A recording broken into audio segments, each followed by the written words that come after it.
जरा या आकड्याचा विचार करा. सणासुदीच्या दिवसांमध्ये शिर्डीत दररोज, हो दररोज 1 लाखापेक्षाही जास्त भाविक दर्शनासाठी येतात.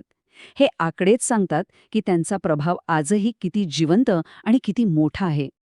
आणि हा वारसा आजही तितकाच जिवंत आहे बरं का. बाबांनी स्वतः पेटवलेली ती धुनी 100 वर्षांपेक्षा जास्त काळ होऊन गेला तरी आजही तशीच अखंड जळत आहे. त्यांच्या नावाने चालणारी हॉस्पिटल्स, अन्नछत्र आजही लोकांची सेवा करत आहेत. आणि हे सगळं फक्त भारतातच नाही, लंडन, टोरॉन्टो, सिडनी, न्यूयॉर्क अशा जगभरातल्या मोठ्या शहरांमध्येही आज साईबाबांची मंदिरे आहेत आणि त्यांचा संदेश पोहोचवत आहेत.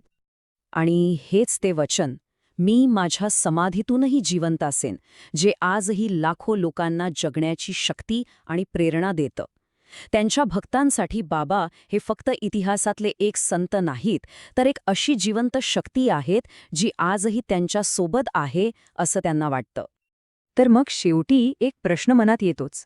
आजच्या जगात जिथे आपल्याला सगळीकडे मतभेद, भांडणं आणि विभाजन दिसतं, तिथे साईबाबांनी सांगितलेली ही 2 साधी सोपी तत्त्व, श्रद्धा आणि सबुरी, किती महत्वाची ठरू शकतात.